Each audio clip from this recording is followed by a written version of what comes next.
Welcome to కల్పన వంటలు. ఈరోజు నాటుకోడి ఫ్రై ఎలా చేయాలో చెప్తాను. దీనికి మనం ఒక హాఫ్ కేజీ చికెన్ తీసుకుని దాంట్లోని ఒక హాఫ్ టీ స్పూను పసుపు వేసి హాఫ్ టీ స్పూను సాల్ట్ వేయాలి. మనం తగ్గించి వేసుకోవాలి. ఈ చికెన్ ఉడకడానికి కొంచెం మనకు సరిపడినంత వరకే సాల్ట్ వేసుకొని ఇది మొత్తం కలిపేసేసి ఈ పసుపు ఉప్పు దీనికి ముక్కలకి బాగా పట్టే వరకు కలిపేసేసి మొత్తాన్ని ఒక హాఫ్ గ్లాస్ వాటర్ పోయాలి. ఎందుకని చెప్పానంటే ఇది నాటుకోడి కాబట్టి హార్డ్గా ఉంటుంది.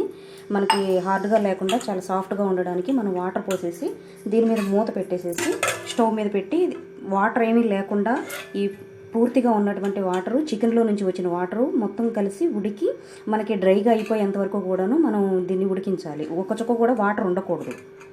మీడియం ఫ్లేమ్లో పెట్టి ఉడికించాలి. స్టవ్ వెలిగించేసి హైలో పెట్టకూడదు, మరీ సిమ్లో పెట్టకూడదు.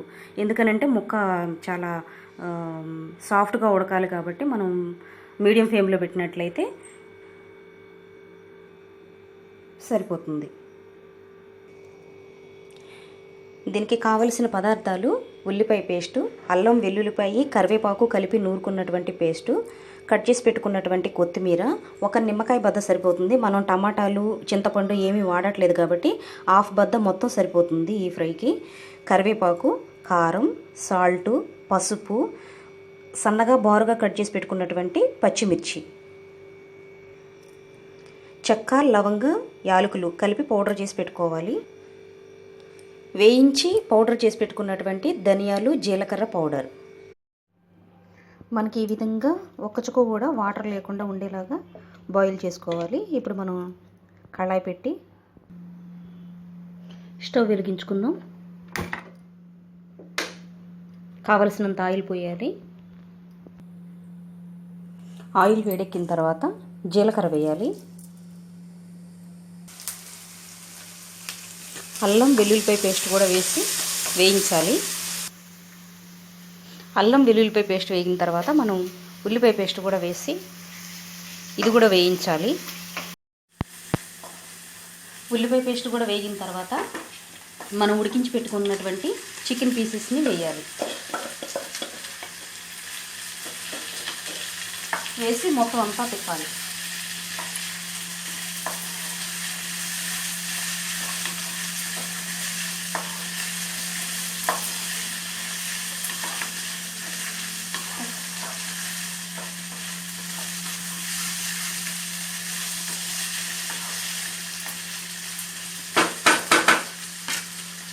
ఇందులో మనం కరివేపాకు,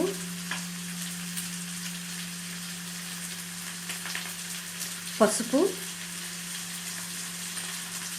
సాల్ట్, అంటే ఉడికించేటప్పుడు మనం సాల్ట్ వేసాం కాబట్టి బాయిల్ చేసేటప్పుడు ఇప్పుడు మనం ఫ్రైకి సరిపడినంత మాత్రమే సాల్ట్ వేయాలి.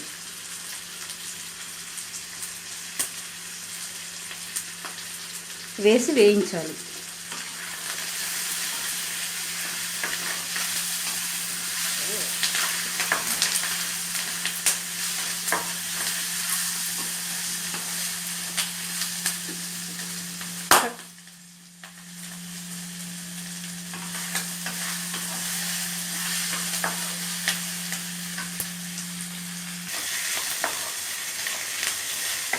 ఇప్పుడు మనం కట్ చేసి పెట్టుకున్నటువంటి కూడా పచ్చిమిర్చి ముక్కలు వేసేయాలి.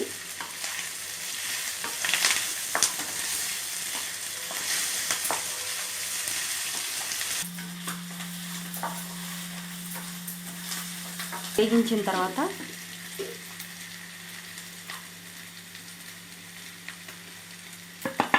కారం వేయాలి.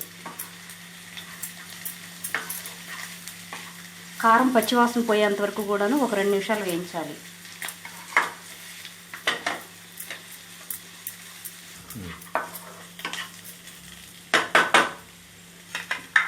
ఇందులో మనం ధనియాలు, జీలకర్ర పౌడర్, గరం మసాలా వేసేయాలి.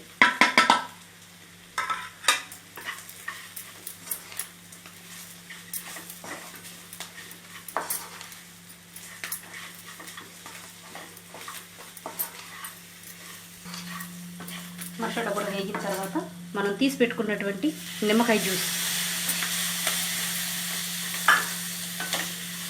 అది కూడా వేసి క్యాష్యూ నట్స్,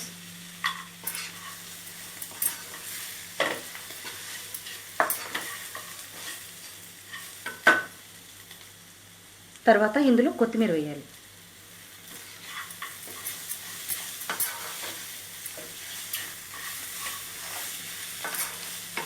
తీసుకుందాం.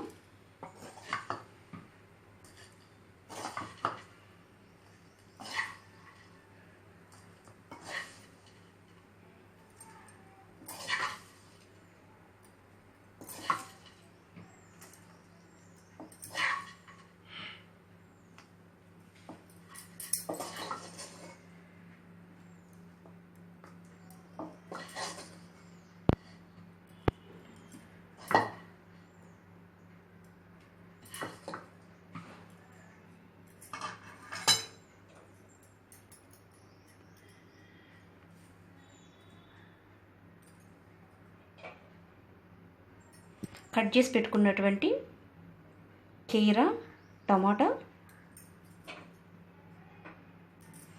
అండ్ ఆనియన్స్,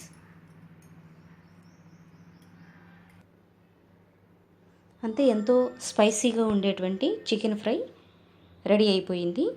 ఈ వీడియో కనుక మీకు నచ్చినట్లయితే క్రింద ఉన్న షేర్ బటన్ ప్రెస్ చేసి మీ ఫ్రెండ్స్తో కూడా షేర్ చేసుకోండి. ఈ వీడియోని చూసినందుకు ధన్యవాదాలు.